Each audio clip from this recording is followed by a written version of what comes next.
बिलाम का पूरी कहानी आज हम जानेंगे। जिसे परमेश्वर ने आशीष दी हो उसे दुनिया का कोई शाप रोक नहीं सकता। बालाक ने सोचा शाप खरीद लूंगा, पर परमेश्वर ने दिखा दिया आशीष बेची नहीं जाती। परमेश्वर के वचन को कोई बदल नहीं सकता। जिसे परमेश्वर आशीष देता है उसे कोई शाप नहीं दे सकता। लालच हमें परमेश्वर की इच्छा से भटका सकता है। बिलाम जानता था कि इस्राएल परमेश्वर के आशीषित लोग हैं, फिर भी वह धन और सम्मान के लोभ में फंस गया। परमेश्वर के वचन को कोई बदल नहीं सकता। जिसे परमेश्वर आशीष देता है उसे कोई शाप नहीं दे सकता। परमेश्वर हमारे दिल को देखता है, सिर्फ हमारे शब्दों को नहीं। असली भविष्यद्वक्ता वही है जो केवल वही कहता है जो परमेश्वर कहे, न कि जो लोगों को पसंद आए। अहंकार और लालच का अंत विनाश है। एक समय की बात है जब इस्राएलियों की भीड़ रेगिस्तान को पार करते हुए कनान की ओर बढ़ रही थी। उनकी संख्या समुद्र की रेत जैसी थी। उनकी विजय की गूंज आसपास के राष्ट्रों को डराने लगी थी और उनके परमेश्वर के चमत्कार हर दिशा में फैलने लगे थे। मोआब देश का राजा बालाक इन बातों से कांप उठा। उसे लगा, अगर इस्राएल हमारे सीमा तक पहुंच गया तो हमारा भविष्य खत्म हो जाएगा। डर से भरे हुए राजा ने आखिरकार एक नाम याद किया, एक ऐसा व्यक्ति जिसकी वाणी में शक्ति थी, जिसकी कही हुई बात कभी खाली नहीं जाती थी, जो दूर बैठे हुए भी भविष्य देख लेता था। उसका नाम था बिलाम, एक ऐसा भविष्यवक्ता जिसे राष्ट्र बुलाते थे और जिसके आशीष व श्राप दोनों असर करते थे। लेकिन वह कौन था? क्या वह परमेश्वर का आदमी था या लालच का? और क्यों उसका रास्ता एक बोलने वाले गधे से टकराया? क्यों उसका हृदय दो वफादारियों के बीच फंस गया? एक तरफ राजा का सोना और दूसरी तरफ परमेश्वर का आदेश। बिलाम की कहानी सिर्फ एक भविष्यवक्ता की कहानी नहीं, बल्कि चेतावनी, लालच, आज्ञाकारिता और परमेश्वर की शक्ति की कहानी है। एक ऐसी कहानी जहां मनुष्य अपने विचारों में कपट छिपाता है, लेकिन परमेश्वर मन के हर रहस्य को उजागर कर देता है। इस्राएल का डेरा और बालाक का डर। मोआब देश की ऊंची पहाड़ियों से नीचे घाटी में इस्राएलियों के हजारों तंबू दिखाई दे रहे हैं। सूर्यास्त का दृश्य, आग की लपटें जल रही हैं, सैनिक विश्राम कर रहे हैं। ऊपर पहाड़ी पर राजा बालाक खड़ा है, चेहरे पर डर और चिंता।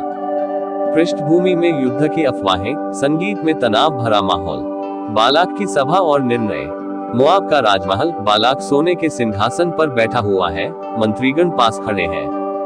बालाक गुस्से और भय से कहता है, इन इस्राएलियों को कोई रोक नहीं सकता। मुझे किसी शक्तिशाली भविष्यवक्ता को बुलाना होगा। दीपक की मध्यम रोशनी, गंभीर माहौल, सैनिक दूतों को बुलाते हुए। दूतों की यात्रा बिलाम के पास। रेगिस्तान का लंबा रास्ता, ऊंटों पर सवार दूत, गर्म हवा, उड़ती रेत, सूर्य की तेज किरणें। दूतों के पास सोने के थैले और उपहार हैं। दूर कहीं पेतोर नगर दिखाई देता है, वहीं रहता है बिलाम। दूतों की बिलाम से भेंट। शाम का दृश्य, बिलाम का साधु जैसा घर, दीपक जल रहे हैं। दूत उसके सामने बैठकर कहते हैं, राजा बालाक ने कहा है कि आओ, इस्राएल को शाप दो। बिलाम शांत स्वर में जवाब देता है, रात ठहरो, मैं परमेश्वर से पूछूंगा। धीमी संगीत और गंभीर वातावरण। परमेश्वर का संदेश, रात का स्वप्न, रात का सन्नाटा। बिलाम सो रहा है, कमरे में दिव्य प्रकाश फैलता है। स्वर्गीय आवाज सुनाई देती है, उनके साथ मत जाना, उन लोगों को शाप मत देना, क्योंकि वे मेरे आशीषित लोग हैं। बिलाम की आंखों पर प्रकाश का प्रतिबिंब, आदर और भय का मिश्रण। बिलाम का इनकार। सुबह का समय, सूर्य की किरणें कमरे में प्रवेश करती हैं। बिलाम दूतों से कहता है, परमेश्वर ने मना किया है, मैं तुम्हारे साथ नहीं जा सकता। दूतों के चेहरे पर निराशा, वे वापस लौटते हैं। बालाक का दूसरा प्रस्ताव। राजमहल में क्रोधित बालाक और अधिक सम्मानित राजकुमारों को भेजता है। वे और अधिक सोना, धन और उपहार लेकर निकलते हैं। महल के भीतर चमकते दीपक, लालच और आशा का वातावरण। बिलाम का लालच और परमेश्वर की चेतावनी। बिलाम पुनः परमेश्वर से प्रार्थना करता है, कमरा अंधेरे में डूबा है। आकाश में बिजली चमकती है, दिव्य आवाज आती है, जा, लेकिन वही बोलना जो मैं तुझसे कहूँ। गंभीर प्रकाश और चेतावनी भरा माहौल। बिलाम का गधा और स्वर्गदूत। पथरीला पहाड़ी रास्ता, बिलाम अपने गधे पर सवार है, दो सेवक साथ चल रहे हैं। आगे स्वर्गदूत तलवार लिए खड़ा है, पर बिलाम उसे नहीं देख पाता। गधा डरकर रास्ते से हट जाता है। बिलाम गुस्से में उसे मारता है। वातावरण में रहस्य और दैवी उपस्थिति। गधे की आवाज और स्वर्गदूत का दर्शन। गधे की आंखों में आंसू। वह बोलता है, मैंने तेरा क्या बिगाड़ा है कि तू मुझे मार रहा है। बिलाम चौंक जाता है। अचानक प्रकाश फैलता है। स्वर्गदूत तलवार लिए प्रकट होता है और कहता है, तेरा मार्ग मेरे विरुद्ध है। अगर तेरा गधा न मुड़ता तो मैं तुझे मार देता। बिलाम भूमि पर गिरकर पश्चाताप करता है। बिलाम और बालाक की मुलाकात। मोआब की ऊंचाई पर राजा बालाक धूमधाम से बिलाम का स्वागत करता है। दोनों पहाड़ी की चोटी पर खड़े होकर नीचे फैली इस्राएल की विशाल छावनी को देखते हैं। राजसी वातावरण, गर्व और उम्मीद का मिश्रण। 7 वेदियां और बलिदान। बालाक और बिलाम 7 पत्थर की वेदियां बनाते हैं। बलिदान की आग उठती है, धुआं आसमान में फैलता है। बिलाम आंखें बंद करके प्रार्थना करता है। संगीत में रहस्य और श्रद्धा का स्वर। शाप की जगह आशीष। बिलाम पहाड़ी पर खड़ा होकर इस्राएल की ओर हाथ उठाता है। स्वर्ग से प्रकाश उस पर गिरता है और वह घोषणा करता है, ये लोग आशीषित हैं, इन्हें कोई शाप नहीं दे सकता। बालाक क्रोध से तमतमाता है, पर आकाश में दैवी प्रकाश फैलता है। भविष्यवाणी का तारा, मसीह की झलक। रात का दृश्य, आकाश में असंख्य तारे। बिलाम एक चमकते तारे को देखता है और कहता है, एक तारा याकूब में से निकलेगा, एक राजदंड इस्राएल से उठेगा। शांत संगीत, भविष्यवाणी का माहौल, नीले प्रकाश की आभा। बिलाम का पतन और अंत। युद्ध का दृश्य, धूल, अंधकार और शोर। बिलाम मोआबियों के बीच खड़ा पछता रहा है। उसकी आंखों में ग्लानि, और दूर इस्राएल की सेना विजय पा रही है। धीरे धीरे दृश्य अंधकार में लुप्त होता है। शिक्षा और अंत। सुबह का दृश्य, इस्राएल की छावनी पर सूर्य की किरणें पड़ती हैं। पक्षियों की चहचहाहट, शांत वातावरण। नरेटर की आवाज, जिसे परमेश्वर आशीष देता है, उसे कोई शाप नहीं दे सकता। लालच और झूठी भविष्यवाणी का अंत विनाश है। सूर्योदय के साथ कहानी समाप्त। बिलाम की पूरी कहानी, गिनती 22 अध्याय के 24 अध्याय के अनुसार। ईश्वर के लोगों, इस्राएलियों की यात्रा समाप्ति पर थी। वे प्रतिज्ञा किए हुए देश कनान के बिल्कुल पास पहुंच चुके थे। रास्ते में उनकी विजय को सुनकर आसपास के राजा डर गए, खासकर मोआब के राजा बालाक। बालाक का डर, इस्राएल हमें नष्ट कर देगा।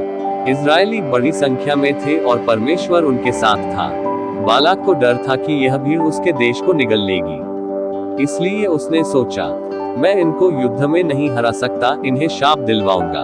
और तब उसे याद आया, एक व्यक्ति जिसका शाप और आशीष दोनों कभी निष्फल नहीं होते थे। उसका नाम था बिलाम। बिलाम एक प्रसिद्ध ज्योतिर्दर्शी। बिलाम अमावोन देश का एक नबी या ज्योतिषी जैसा व्यक्ति था।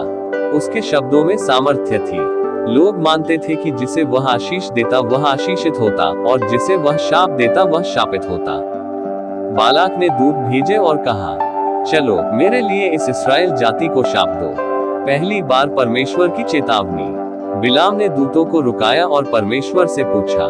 परमेश्वर ने साफ कहा, उन लोगों के साथ मत जाना, इस्राएल को शाप मत देना, वे तो आशीषित लोग हैं। बिलाम ने इनकार कर दिया। दूत लौट गए। दूसरी बार दूत, लालच की परीक्षा। बालाक ने इस बार और बड़े सम्मानित दूत भेजे। उन्होंने कहा, हम चाहे जितना धन दे, बस हमारे साथ चलो। बिलाम फिर परमेश्वर के पास गया और परमेश्वर ने कहा, ठीक है, यदि वे तुम्हें बुलाने आए हैं तो उनके साथ जाओ, पर जो मैं कहूं वही कहना। बिलाम की यात्रा और बोलती गधी। सुबह होते ही बिलाम चल पड़ा, पर बिलाम के मन में लालच और लोभ था और परमेश्वर इससे अप्रसन्न हुआ। रास्ते में प्रभु का दूत तलवार लेकर खड़ा हुआ, पर बिलाम को नहीं दिखा। गधी ने देख लिया। गधी ने 3 बार रास्ता बदला। 1, खेत में भागी। 2, दीवार से बिलाम का पैर दबा। 3, बैठ गई, आगे बढ़ने से मना कर दिया। बिलाम क्रोधित होकर उसे मारने लगा। तभी हुआ चमत्कार, परमेश्वर ने गधी का मुंह खोल दिया। गधी ने कहा, मैंने तुम्हारा क्या बिगाड़ा है कि तुम मुझे मारते हो?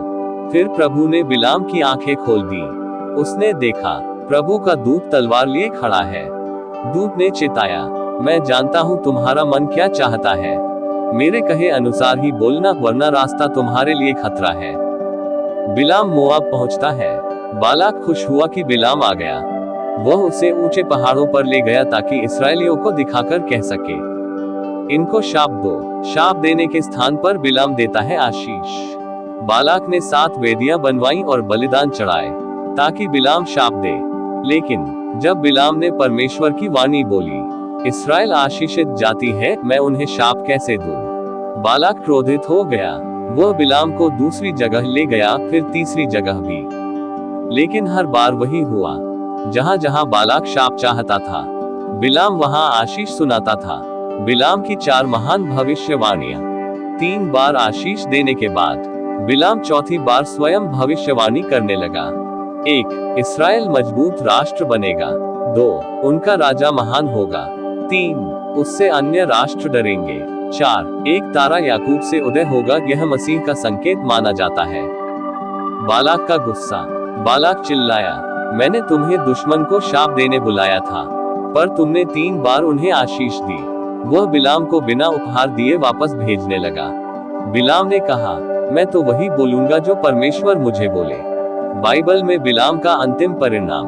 हालांकि बिलाम ने शाप नहीं दिया, लेकिन बाद में उसने मोआबियों को सलाह दी कि इस्राएलियों को पाप में फंसाया जाए। गिनती 31 अध्याय का 16 में पाया जाता है। इस कारण बाद में वह एक युद्ध में मारा गया। परमेश्वर के आशीष को कोई रोक नहीं सकता। जिसे भगवान ने आशीष दी हो, दुनिया का कोई शाप उसे नहीं रोक सकता। लालच मनुष्य को भटका देता है। बिलाम का मन धन की ओर झुका और इसका अंत उसके लिए अच्छा नहीं हुआ। भगवान हर परिस्थिति में बोल सकते हैं, यहाँ तक कि एक गधी के मुंह से भी। परमेश्वर अपने लोगों की रक्षा करते हैं। इस्राएल को शाप देने का हर प्रयास आशीष में बदल गया। ये कहानी से हमें ये सीख मिलती है, लालच हमें परमेश्वर की इच्छा से भटका सकता है।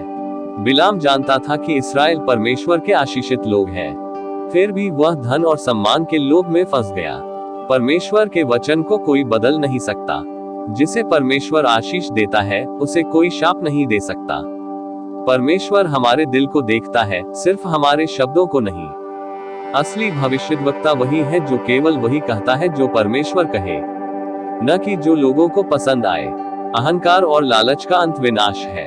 ये वीडियो अच्छा लगा तो चैनल से जरूर जुड़े रहें और चैनल को सब्सक्राइब करें। धन्यवाद।